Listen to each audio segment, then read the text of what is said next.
गणित की कहानी। हम सबको लगता है कि हम इसे जानते हैं, प्राचीन ग्रीस, पाइथागोरस, यूक्लिड, है ना? लेकिन क्या हो अगर मैं कहूं कि जो कहानी हम सबने सुनी है वो पूरी है ही नहीं? क्या हो अगर असली कहानी कहीं ज्यादा पुरानी, कहीं ज्यादा गहरी और कहीं ज्यादा दिलचस्प हो? चलिए आज इसी छिपे हुए इतिहास की परतों को खोलते हैं। अरे ये समीकरण a² + b² = c²। स्कूल के दिन याद आ गया है ना। पाइथागोरस प्रमेय। नाम में ही पाइथागोरस है तो खोज भी उन्हीं ने की होगी, क्यों? पर क्या ये सच में सच है?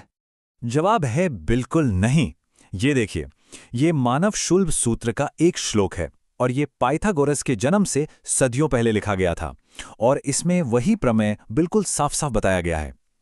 तो बस यहीं से गणित के उस छुपे हुए इतिहास का दरवाजा खुलता है जिसे हम आज खंगालने वाले हैं। तो चलिए एक सफर पर चलते हैं और गणित की एक बिल्कुल अलग, एक अनकही कहानी को समझते हैं। एक ऐसी कहानी जिसका रास्ता ग्रीस नहीं बल्कि प्राचीन भारत के वैदिक काल की तरफ जाता है। जी हाँ, बिल्कुल सही सुना। एडवांस्ड मैथमेटिक्स की जन्मभूमि ग्रीस नहीं बल्कि प्राचीन भारत है। अब तो कई इतिहासकार और गणितज्ञ भी ये मानते हैं कि सोफिस्टिकेटेड गणित की जड़ें उन धार्मिक अनुष्ठानों में हैं जो हजारों साल पहले ऋग्वेद के समय में होते थे। और ये गणित सिर्फ किताबी बातें नहीं थीं। इसका एक बहुत ही खास, एक आध्यात्मिक मकसद था। देवताओं के लिए ज्यामिति बनाना। तो मिलिए शुल्ब सूत्रों से। ये है दुनिया के सबसे पुराने ज्ञात गणितीय ग्रंथ। सोचिए, लगभग 800 ईसा पूर्व में रचे गए। मतलब पाइथागोरस और यूक्लिड से भी सदियों पुराने। और इनमें था क्या?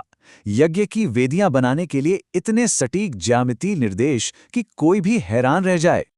और ये कोई ऐसी वैसी ज्यामिति नहीं थी। यहां देखिए, ये एक बाज के आकार की वेदी का डिजाइन है। इसे बनाने के लिए जो सटीकता चाहिए थी ना, वो उन्नत गणित के बिना बिल्कुल असंभव था। यहां हर कोण का, हर रेखा का एक गहरा मतलब होता था। तो सबसे अहम बात क्या है कि इन पुराने ग्रंथों में सिर्फ पाइथागोरस प्रमेय ही नहीं था, बल्कि एक वृत्त को एक वर्ग में बदलना जिनका क्षेत्रफल बराबर हो, ऐसे जटिल ज्यामिति निर्माण भी थे। बिल्कुल वही जो यूक्लिड ने सदियों बाद बताए।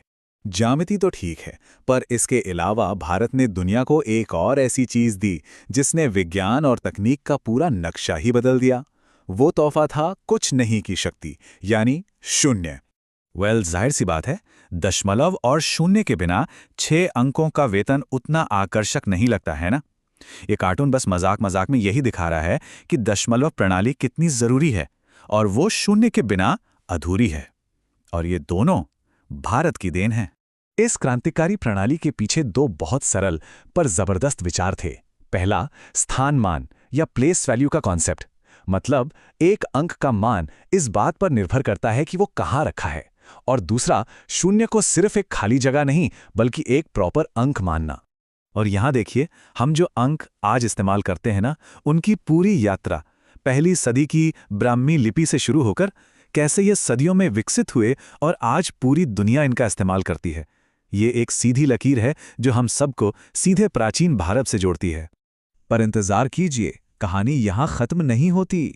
शून्य और ज्यामिति के अलावा और भी कई गणितीय विचार थे जो भारत में पश्चिम से सदियों, जी हां, सदियों पहले विकसित हो चुके थे। जरा इस तुलना को देखिए।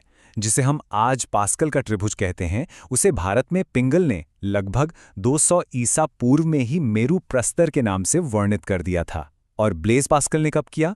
करीब 1650 के दशक में। ये 1800 साल का फर्क है, कोई छोटा मोटा अंतर नहीं, लगभग 2 सहस्त्राब्दी। और हां, ये सिर्फ देखने के लिए कोई सुंदर पैटर्न नहीं था। हलायुध जैसे गणितज्ञों ने तो इसका इस्तेमाल पास्कल से 700 साल पहले कॉम्बिनेटोरिक्स की जटिल गणनाओं के लिए किया था। और सुनिए, बात यहीं नहीं रुकती। त्रिकोणमिति, जो साइन और कोसाइन फंक्शंस है ना, वो आर्यभट्ट के काम से निकले। और तो और कैलकुलस की नींव, हाँ वही कैलकुलस जिसके लिए न्यूटन और लाइबनिट्ज जाने जाते हैं, उसके शुरुआती कॉन्सेप्ट्स ब्रह्मगुप्त जैसे भारतीय गणितज्ञों के काम में साफ साफ मिलते हैं। तो क्या ये सब सिर्फ इतिहास के पन्नों की बातें हैं? बिल्कुल भी नहीं। ये हजारों साल पुरानी विरासत आज भी जिंदा है और हमारी दुनिया को आकार दे रही है। 20वीं सदी के महान गणितज्ञ श्रीनिवास रामानुजन उसी शानदार विरासत का हिस्सा थे। उनके काम को देखकर उनके मेंटर G.H. हार्डी इतने दंग रह गए थे कि उन्होंने कहा कि ये नतीजे इतने कमाल के हैं कि अगर ये सच न होते तो कोई इन्हें सोच भी नहीं सकता था। और इसी विरासत से प्रेरणा लेके 20वीं सदी में एक आधुनिक प्रणाली सामने आई जिसे कहते हैं वैदिक गणित। ये 16 प्राचीन सूत्रों पर आधारित है और इससे जटिल गणनाएं बहुत तेजी से और आसानी से की जा सकती हैं। चलिए एक उदाहरण देखते हैं, शायद थोड़ा तकनीकी लगे पर सुनिए बड़ा मजेदार है।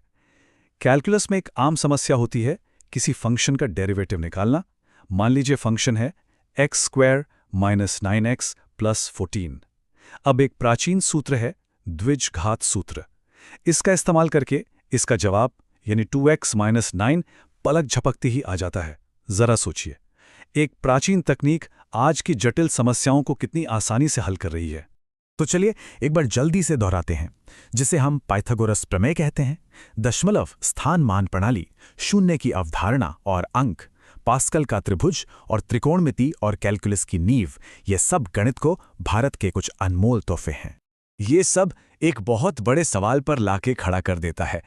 अगर गणित जैसे मूलभूत विषय का इतिहास उससे इतना अलग हो सकता है जो हमें सिखाया जाता है, तो सोचिए और कौन-कौन से ऐसे जाने माने इतिहास हैं जिन्हें हम सच मानते आए हैं, पर जिन पर शायद एक बार फिर से एक नई नज़र से देखने की ज़रूरत है। इस पर सोचना तो बनता है।